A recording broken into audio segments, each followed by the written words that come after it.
ಮುಂಗಾರು ಮಳೆಗೆ ಎದುರಾಯ್ತಾ ಗ್ರಹಣ, ಕೇರಳಕ್ಕೆ ಮಾನ್ಸೂನ್ ಆಗಮನ ವಿಳಂಬ. ಎಸ್ ವೀಕ್ಷಕರೇ, ಭಾರತದಲ್ಲಿ ಒಂದು ಕಡೆ ವರ್ಣನ ಆರ್ಭಟ, ಇನ್ನೊಂದು ಕಡೆ ಬಿಸಿಲ ಬೇಗೆ. ಹವಾಮಾನ ವೈಪರೀತ್ಯಕ್ಕೆ ದೇಶದ ಜನತೆ ಈಗ ಹೈರಾಣಾಗಿದ್ರು. ಅಲ್ಲದೆ ಮೇ ತಿಂಗಳು ಅಂದಾಕ್ಷಣ ಮಾನ್ಸೂನ್ ಪರ್ವ. ಮೇ ಅಂತ್ಯದಲ್ಲಿ ಮುಂಗಾರು ಮಳೆ ಭಾರತಕ್ಕೆ ಎಂಟ್ರಿ ಕೊಡುತ್ತೆ, ಮಳೆಗಾಲ ಉತ್ತಮವಾಗಿ ಆರಂಭವಾಗುತ್ತೆ ಅಂತ ಕಾಯ್ತಾ ಇದ್ದಂತಹ ಜನರಿಗೆ ಈಗ ಹವಾಮಾನ ಇಲಾಖೆ ಒಂದು ದೊಡ್ಡ ಶಾಕ್ ಅನ್ನ ಕೊಟ್ಟಿದೆ. ಹೌದು, ಭಾರತೀಯ ಹವಾಮಾನ ಇಲಾಖೆ ಈ ವರ್ಷ ಮೇ 26ರಂದು ಕೇರಳಕ್ಕೆ ಮುಂಗಾರು ಪ್ರವೇಶವನ್ನ ಮಾಡಲಿದೆ ಅಂತ ಭವಿಷ್ಯವನ್ನ ನುಡಿದಿತ್ತು. ಆದ್ರೆ ಈಗ ಆ ಭವಿಷ್ಯ ಸುಳ್ಳಾಗಿದೆ. ಮುಂಗಾರು ಮಳೆ ಕೈ ಕೊಟ್ಟಿದೆ. ಹೌದು, ಮೇ 26ರಂದು ಕೇರಳಕ್ಕೆ ಅಪ್ಪಳಿಸಬೇಕಾಗಿದ್ದಂತಹ ನೈಋತ್ಯ ಮುಂಗಾರು ಮಳೆ ಈಗ ದಾರಿ ತಪ್ಪಿದೆ. ಹಾಗಾದ್ರೆ ಹವಾಮಾನ ಇಲಾಖೆ ನೀಡಿದ್ದ ಮುನ್ಸೂಚನೆ ಉಲ್ಟಾ ಹೊಡೆದಿದ್ದು ಯಾಕೆ? ಮುಂಗಾರು ಮಳೆ ಬರೋದು ಇನ್ನು ಎಷ್ಟು ದಿನ ತಡವಾಗುತ್ತೆ? ಮುಂಗಾರು ತಡವಾದ್ರೆ ಬರಗಾಲ ಆಗುತ್ತಾ? ಸಂಪೂರ್ಣ ಮಾಹಿತಿ ಇಲ್ಲಿದೆ, ಕೊನೆ ತನಕ ಮಿಸ್ ಮಾಡದೆ ಈ ವಿಡಿಯೋವನ್ನ ನೋಡಿ. ನಾನು ಶಿವಮೂರ್ತಿ ಸರ್ಬಾ. ಮುಂಗಾರು ಮಳೆ ವಿಳಂಬ ಆಗ್ತಿರೋದು ಯಾಕೆ? ಹವಾಮಾನ ಇಲಾಖೆ ಹೇಳೋದೇನು? ಹೌದು, ಇಡೀ ದೇಶದ ಅನ್ನದಾತರು ಮುಂಗಾರು ಮಳೆ ಆಗಮನಕ್ಕೆ ಸಂಭ್ರಮದಿಂದ ಕಾಯ್ತಾ ಇದ್ರು.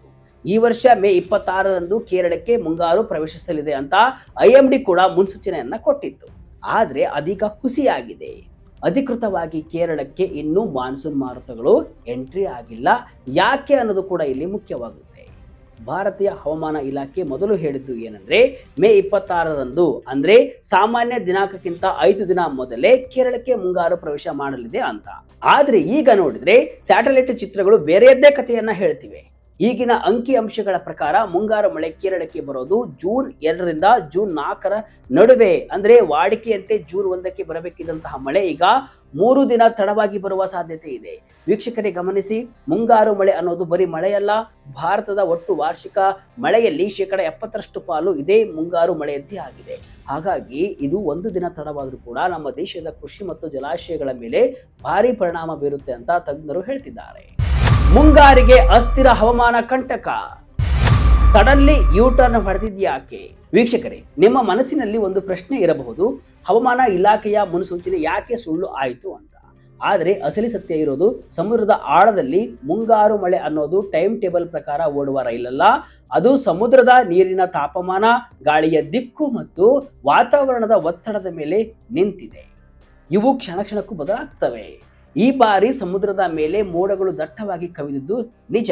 ಆದ್ರೆ ಮಾರುತಗಳಿಗೆ ಬೇಕಾಗಿರುವಂತಹ ಆ ಪುಷ್ ಅಂದ್ರೆ ಒತ್ತಡ ಸಿಗ್ಲಿಲ್ಲ. ಗಾಳಿಯ ವೇಗ ಕಡಿಮೆ ಆದ ಕಾರಣ ಮೋಡಗಳು ಕೇರಳದ ಕರಾವಳಿಯನ್ನ ಮುಟ್ಟೋಕೆ ಹರಸಾಹಸವನ್ನ ಪಡ್ತಾ ಇವೆ. ಇದನ್ನೇ ಹವಾಮಾನ ತಜ್ಞರು ಅಸ್ಥಿರ ಹವಾಮಾನ ಅಂತ ಕರೀತಾರೆ. ಒಂದು ಸಣ್ಣ ಬಿರುಗಾಳಿ ಬಂದ್ರೂ ಕೂಡ ಈ ಮಳೆರಾಯನ ಹಾದಿ ತಪ್ಪಿ ಹೋಗುತ್ತೆ. ಮುಂಗಾರು ಪ್ರವೇಶ ಗೊತ್ತಾಗೋದು ಹೇಗೆ? ಘೋಷಣೆ ಮಾಡಲು ಬೇಕಾದ ಮಾನದಂಡಗಳು ಏನು? ಹವಾಮಾನ ಇಲಾಖೆ ಮುಂಗಾರು ಬಂತು ಅಂತ ಸುಮ್ಮನೆ ಹೇಳೋಕೆ ಆಗಲ್ಲ. ಅದಕ್ಕೆ 3 ಕಟ್ಟುನಿಟ್ಟಾದ ನಿಯಮಗಳು ಇವೆ. ಏನಪ್ಪಾ ಅಂತಂದ್ರೆ, ಮೊದಲನೆಯದು ಮಳೆಯ ಪ್ರಮಾಣ. ಕೇರಳದ 14 ಆಯಕಟ್ಟಿನ ಹವಾಮಾನ ಕೇಂದ್ರಗಳ ಪೈಕಿ ಕನಿಷ್ಠ 60% ಕೇಂದ್ರಗಳಲ್ಲಿ ಸತತ 2 ದಿನಗಳ ಕಾಲ 2.5 ಮಿಲಿಮೀಟರ್ಗಿಂತ ಹೆಚ್ಚು ಮಳೆಯಾಗಬೇಕು. ಎರಡನೆಯದು ಗಾಳಿಯ ದಿಕ್ಕು. ಸಮುದ್ರ ಮಟ್ಟದಿಂದ ಮೇಲೆ ಬೀಸುವ ಗಾಳಿಯು ಪಶ್ಚಿಮ ದಿಕ್ಕಿನಿಂದಲೇ ಬರಬೇಕು ಮತ್ತು ಅದರ ವೇಗ ನಿಗದಿತ ಮಟ್ಟದಲ್ಲಿ ಇರಬೇಕು. ಇನ್ನು ಮೂರನೆಯದಾಗಿ ಮೋಡದ ದಟ್ಟಣೆ. ಆಕಾಶದಲ್ಲಿ ಮೋಡಗಳು ಸೂರ್ಯನ ಕಿರಣಗಳನ್ನ ತಡೆಯುವಷ್ಟು ದಟ್ಟವಾಗಿರಬೇಕು. ಸದ್ಯಕ್ಕೆ ಮೇ 25ರವರೆಗಿನ ರಿಪೋರ್ಟ್ ಪ್ರಕಾರ ಈ ಯಾವ ನಿಯಮಗಳು ಪೂರ್ಣವಾಗಿಲ್ಲ. ಅಂದ್ರೆ ಮಳೆರಾಯ ಇನ್ನೂ ಕೂಡ ಸಮುದ್ರದ ಮಧ್ಯದಲ್ಲೇ ಎಲ್ಲೋ ವಿಶ್ರಾಂತಿಯನ್ನ ಪಡೆದುಕೊಳ್ತಿದ್ದಾನೆ ಅಂತಾನೆ ಅರ್ಥ. ಇದೇ ಕಾರಣಕ್ಕೆ ದಕ್ಷಿಣ ಭಾರತದ ಜನರಿಗೆ ಇನ್ನೂ ಕೆಲವು ದಿನಗಳ ಕಾಲ ಬಿಸಿಲಿನ ಬೇಗೆ ತಪ್ಪಿದ್ದಲ್ಲ, ಮುಂಗಾರು ಮಳೆ ಇನ್ನು ಪ್ರವೇಶವಾಗೋದು ಲೇಟ್ ಅಂತ ಹೇಳಲಾಗ್ತಿದೆ. ಕೇರಳಕ್ಕೆ ಮಳೆ, ಉತ್ತರ ಭಾರತಕ್ಕೆ ಬಿಸಿಲ ಶಾಕ್. ದೆಹಲಿಯಲ್ಲಿ 45 ಡಿಗ್ರಿ ದಾಟಿದ ತಾಪಮಾನ. ದೇಶದ ಹವಾಮಾನ ಇವತ್ತು 2 ತೀವ್ರ ತುದಿಗಳಲ್ಲಿ ನಿಂತಿದೆ. ಒಂದು ಕಡೆ ಕೇರಳದ ತಿರುವನಂತಪುರಂ, ಕೊಲ್ಲಂ, ಆಲಪ್ಪುಳ ಮತ್ತು ಎರ್ನಾಕುಲಂ ಜಿಲ್ಲೆಗಳಿಗೆ ಯೆಲ್ಲೋ ಅಲರ್ಟ್ ಅನ್ನ ಕೊಡಲಾಗಿದೆ. ಅಂದ್ರೆ ಅಲ್ಲಿ ಗುಡುಗು ಸಹಿತ ಮಳೆ ಶುರುವಾಗಿದೆ. ಆದರೆ ಉತ್ತರ ಮತ್ತು ಮಧ್ಯ ಭಾರತದ ಕತೆ ಕೇಳಿದ್ರೆ ನೀವು ಅಕ್ಷರಶಃ ಬೆಚ್ಚಿ ಬೀಳ್ತೀರಾ. ಉತ್ತರ ಪ್ರದೇಶ, ರಾಜಸ್ಥಾನ, ವಿದರ್ಭ ಮತ್ತು ಮಧ್ಯಪ್ರದೇಶದಲ್ಲಿ ಬರೋಬ್ಬರಿ 8 ದಿನಗಳಿಂದ ಭೀಕರ ಶಾಖದ ಅಲೆ ಅಂದ್ರೆ ಹೀಟ್ ವೇವ್ ಅಬ್ಬರಿಸ್ತಾ ಇದೆ. ಬಿಸಿಲಿನ ಶಾಖ ಹೆಚ್ಚಾಗಿದೆ. ದೇಶದ ರಾಜಧಾನಿ ದೆಹಲಿಯಲ್ಲಿ ತಾಪಮಾನ 45 ಡಿಗ್ರಿ ದಾಟಿದೆ. ವೀಕ್ಷಕರೇ ಯೋಚನೆ ಮಾಡಿ, ಅಲ್ಲಿ ರಾತ್ರಿ ಹೊತ್ತಿನಲ್ಲೂ ಕೂಡ ತಾಪಮಾನ 30 ಡಿಗ್ರಿ ಇರುತ್ತೆ ಅಂದ್ರೆ ಜನ ಹೇಗೆ ಬದುಕಬೇಕು? ಮನುಷ್ಯರಿಗೆ ಮಾತ್ರವಲ್ಲ, ಮೂಕ ಪ್ರಾಣಿ ಪಕ್ಷಿಗಳಿಗೂ ಕೂಡ ಈ ಬಿಸಿಲು ಸಾವಿನ ದೂತನಾಗಿ ಪರಿಣಮಿಸಿದೆ. ಈ ಒಂದು ಪರಿಸ್ಥಿತಿಯೇ ಇವತ್ತು ಮುಂಗಾರು ಮಳೆಯ ಅವಶ್ಯಕತೆಯನ್ನ ಎತ್ತಿ ತೋರಿಸ್ತಾ ಇದೆ. ಎಲ್ ನೀನೋ ಭೀತಿ, ಈ ವರ್ಷದ ಮಳೆ ಕಥೆ ಏನು? 2026ರ ಮುಂಗಾರು ಮಳೆಯ ಮೇಲೆ ಕಾರ್ಮೋಡ. ವೀಕ್ಷಕರೇ, ಈ ಮಳೆಯ ವಿಳಂಬಕ್ಕಿಂತಲೂ ಒಂದು ದೊಡ್ಡ ಆತಂಕಕಾರಿ ವಿಷಯವನ್ನ ಹವಾಮಾನ ಇಲಾಖೆ ಮೊದಲೇ ಹೇಳಿದೆ. ಅದೇನಪ್ಪಾ ಅಂದ್ರೆ, ಈ ವರ್ಷ ಮುಂಗಾರು ಮಳೆಯು ವಾಡಿಕೆಗಿಂತ ಕಡಿಮೆ ಅಂದ್ರೆ ಬಿಲೋ ನಾರ್ಮಲ್ ಆಗುವ ಸಾಧ್ಯತೆ ಇದೆ. ಇದಕ್ಕೆ ಕಾರಣವೇ ಎಲ್ ನೀನೋ. ಪೆಸಿಫಿಕ್ ಮಹಾಸಾಗರದ ಉಷ್ಣತೆಯಲ್ಲಿ ಆಗುವಂತಹ ಬದಲಾವಣೆಯಿಂದಾಗಿ ಭಾರತದ ಮಳೆಯ ಮೇಲೆ ಕೆಟ್ಟ ಪರಿಣಾಮ ಬೀರುತ್ತೆ. ಒಂದು ಕಡೆ ಮಳೆ ತಡವಾಗಿ ಬರ್ತಿದೆ, ಇನ್ನೊಂದು ಕಡೆ ಬಂದ ಮೇಲೂ ಕೂಡ ಅದರ ತೀವ್ರತೆ ಕಡಿಮೆ ಇರುತ್ತೆ ಅಂತ ತಜ್ಞರು ಎಚ್ಚರಿಕೆಯನ್ನು ಕೊಟ್ಟಿದ್ದಾರೆ. ಅಂದ್ರೆ ಜೂನ್ ತಿಂಗಳಲ್ಲಿ ರೈತರು ಬಿತ್ತನೆ ಮಾಡೋಕೆ ಬೇಕಾಗಿರುವಂತಹ ಅಷ್ಟು ನೀರು ಸಿಗದೇ ಇರಬಹುದು. ಇದು ಆಹಾರ ಪದಾರ್ಥಗಳ ಬೆಲೆ ಏರಿಕೆಗೆ ಅಡಿಪಾಯ ಕೂಡ ಆಗಬಹುದು. ಮಳೆ ಕಡಿಮೆ ಆದರೆ ಬರಗಾಲ ಬರುವುದು ಕೂಡ ಸಾಧ್ಯತೆ. ಮುಂದಿನ ಒಂದು ವಾರ ಅಗ್ನಿ ಪರೀಕ್ಷೆ.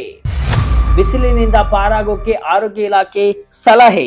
ಮಳೆ ಬರುವವರೆಗೂ ನಾವು ನಮ್ಮ ಆರೋಗ್ಯವನ್ನ ಕಾಪಾಡಿಕೊಳ್ಳುವುದು ಅತಿ ಮುಖ್ಯ. ಈ ತೀವ್ರ ಶಾಖದಿಂದ ಸನ್ ಸ್ಟ್ರೋಕ್ ಅಂದ್ರೆ ಬಿಸಿಲು ಏಟು ತಗುಲುವ ಸಾಧ್ಯತೆ ಹೆಚ್ಚಿದೆ. ಸಣ್ಣ ಮಕ್ಕಳು ಮತ್ತು ವೃದ್ಧರು ಮಧ್ಯಾಹ್ನ 12ರಿಂದ 4 ಗಂಟೆಯವರೆಗೆ ಮನೆಯಿಂದ ಹೊರಬರದಂತೆ ಸೂಚಿಸಲಾಗಿದೆ. ಹೆಚ್ಚೆಚ್ಚು ನೀರು ಕುಡಿಯಿರಿ ಮತ್ತು ಸಾಧ್ಯವಾದಷ್ಟು ತಂಪಾದ ಜಾಗದಲ್ಲಿ ಇರಿ. ಈ ಬಾರಿ ಮುಂಗಾರು ಮಳೆ ಬಂದ ಮೇಲೂ ಕೂಡ ಇದು ತಕ್ಷಣವೇ ಇಡೀ ದೇಶಕ್ಕೆ ಹರಡಲ್ಲ. ಅದು ಕೇರಳದಿಂದ ಕರ್ನಾಟಕಕ್ಕೆ, ನಂತರ ಮಹಾರಾಷ್ಟ್ರಕ್ಕೆ ಹೋಗೋಕೆ ಸಾಕಷ್ಟು ಸಮಯ ತೆಗೆದುಕೊಳ್ಳುತ್ತೆ. ಹಾಗಾಗಿ ನಾವು ಜೂನ್ 2ನೇ ವಾರದವರೆಗೂ ಈ ಶಾಖವನ್ನ ಸಹಿಸಿಕೊಳ್ಳಲೇಬೇಕಾದಂತಹ ಅನಿವಾರ್ಯತೆ ಇದೆ. ದೇಶಕ್ಕೆ ಸೂಪರ್ ಎಲ್ ನೀನೋ ಕಾಟ. ಯುರೋಪಿಯನ್ ಸೆಂಟರ್ನಿಂದ ಶಾಕಿಂಗ್ ವರದಿ. ಇತ್ತೀಚಿನ ವರದಿಗಳ ಪ್ರಕಾರ European centre for medium range weather forecast ಸಾಗರದ ತಾಪಮಾನವು ವೇಗವಾಗಿ ಏರ್ತಾ ಇರುವುದನ್ನ ಪತ್ತೆ ಹಚ್ಚಿದೆ. ಅಮೆರಿಕದ ರಾಷ್ಟ್ರೀಯ ಸಾಗರ ಮತ್ತು ವಾಯುಮಂಡಲದ ಆಡಳಿತ ಮಾರ್ಚ್ ತಿಂಗಳಲ್ಲೇ ಒಂದು ಮಾಹಿತಿಯನ್ನು ಬಿಡುಗಡೆ ಮಾಡಿದೆ. ಅದರ ಪ್ರಕಾರ 2026ರ ಜೂನ್ ಮತ್ತು ಆಗಸ್ಟ್ ನಡುವೆ ಎಲ್ ನೀನೋ ರೂಪುಗೊಳ್ಳುವ ಸಾಧ್ಯತೆ 62%ರಷ್ಟಿದೆ. ಅಷ್ಟೇ ಅಲ್ಲ, ನವೆಂಬರ್ ವೇಳೆಗೆ ಇದು ಸೂಪರ್ ಎಲ್ ನೀನೋ ಆಗಿ ಬದಲಾಗುವ ಸಾಧ್ಯತೆ 15%ರಷ್ಟಿದೆ ಅಂತ ವಿಜ್ಞಾನಿಗಳು ಅಂದಾಜು ಮಾಡಿದ್ದಾರೆ. ಅಂದ್ರೆ ಈ ವರ್ಷ ನಾವು ಕಾಣಲಿರುವ ಮಳೆಗಾಲ ಮತ್ತು ಬೇಸಿಗೆ ಕಾಲ ಹಿಂದೆಂದೂ ಕಂಡಿರದಷ್ಟು ವಿಚಿತ್ರವಾಗಿರಲಿದೆ. ಇದು ನಮ್ಮ ಮುಂಗಾರು ಮಳೆಯ ಆರಂಭವನ್ನ ವಿಳಂಬ ಮಾಡುವುದಲ್ಲದೆ ಮಳೆಯ ಪ್ರಮಾಣವನ್ನು ತಗ್ಗಿಸುತ್ತೆ. ವಿಜ್ಞಾನಿಗಳ ಪ್ರಕಾರ ಈ ವರ್ಷದ ಮುಂಗಾರು ಮಳೆಯು ವಾಡಿಕೆಗಿಂತ ಕಡಿಮೆಯಾಗುವ ಸಾಧ್ಯತೆ 60%ರಷ್ಟಿದೆ ಅಂತೆ. ಇದರಿಂದಾಗಿ ಉತ್ತರ ಮತ್ತು ಮಧ್ಯ ಭಾರತದಲ್ಲಿ ವಿಪರೀತವಾದ ಉಷ್ಣಾಂಶ ಏರಿಕೆಯಾಗಿ ತೀವ್ರ ಬರಗಾಲ ಭೀತಿ ಎದುರಾಗುವ ಸಾಧ್ಯತೆ ಇದೆ ಅಂತ ಎಚ್ಚರಿಕೆಯನ್ನು ಕೊಟ್ಟಿದ್ದಾರೆ. ಒಟ್ಟಾರೆಯಾಗಿ ಹೇಳುವುದಾದ್ರೆ, ಈ ವರ್ಷದ ಮುಂಗಾರು ಮಳೆಯ ವಿಳಂಬವು ಕೇವಲ ಹವಾಮಾನದ ಬದಲಾವಣೆಯಲ್ಲ, ಇದು ನಮ್ಮ ದೇಶದ ಕೃಷಿ ಮತ್ತು ಆರ್ಥಿಕತೆಯ ಮೇಲೆ ಬೀರಲಿರುವಂತಹ ದೊಡ್ಡ ಪರಿಣಾಮದ ಮುನ್ಸೂಚನೆಯಾಗಿದೆ. ಪ್ರಕೃತಿಯ ಅನಿಶ್ಚಿತತೆಯ ಮುಂದೆ ವಿಜ್ಞಾನದ ಲೆಕ್ಕಾಚಾರಗಳು ಕೂಡ ಕೆಲವೊಮ್ಮೆ ಮಂಕಾಗುತ್ತವೆ ಎಂಬುದಕ್ಕೆ IMD ಭವಿಷ್ಯ ಸುಳ್ಳಾಗಿರುವುದೇ ಇದಕ್ಕೆ ಸಾಕ್ಷಿ. ಎಲ್ ನೀನೋ ಎಂಬ ಕಂಟಕದ ನೆರಳಿನಲ್ಲಿರುವ ಈ ಬಾರಿಯ ಮಾನ್ಸೂನ್ ರೈತರಲ್ಲಿ ಆತಂಕ ಮೂಡಿಸಿರುವುದಂತೂ ನಿಜ. ಒಂದು ಕಡೆ ಉತ್ತರ ಭಾರತದ ಸುಡುವ ಬಿಸಿಲು, ಇನ್ನೊಂದು ಕಡೆ ಮಳೆಯ ಕಣ್ಣಾಮುಚ್ಚಾಲೆ ಆಟದ ನಡುವೆ ಸಿಲುಕಿರುವಂತಹ ಜನರಿಗೆ ಈಗ ವರ್ಣದೇವನ ಆಶೀರ್ವಾದ ಒಂದೇ ಆಸರೆ. ಮುಂದಿನ ಕೆಲವು ದಿನಗಳು ದೇಶದ ಪಾಲಿಗೆ ಅಗ್ನಿ ಪರೀಕ್ಷೆಯಾಗಿದ್ದು, ಮುಂಗಾರು ಮಾರುತಗಳು ಶೀಘ್ರದಲ್ಲೇ ಕೇರಳದ ಕರಾವಳಿ ದಾಟಿ ಇಡೀ ದೇಶಕ್ಕೆ ತಂಪು ನೀಡಲಿ ಅಂತ ಆಶಿಸೋಣ. ಮುಂಗಾರು ವಿಳಂಬದ ಬಗ್ಗೆ ನಿಮ್ಮ ಅಭಿಪ್ರಾಯವನ್ನು ಕಮೆಂಟ್ ಮೂಲಕ ತಿಳಿಸಿ. ಇದಿಷ್ಟು ಇವತ್ತಿನ ವಿಶೇಷ. ಇದೇ ರೀತಿಯ ಹಲವು ವಿಶ್ಲೇಷಣೆ ಮಾಹಿತಿ ಅಷ್ಟೇ ಅಲ್ಲ, ಮನೋರಂಜನೆಯ ವಿಡಿಯೋಗಳಿಗಾಗಿ ವಿಜಯ ಕರ್ನಾಟಕ ವೆಬ್ಸೈಟ್, ಫೇಸ್ಬುಕ್ ಹಾಗೂ ಯೂಟ್ಯೂಬ್ ಪೇಜ್ ಅನ್ನು ಫಾಲೋ ಮಾಡಿ. ಧನ್ಯವಾದಗಳು.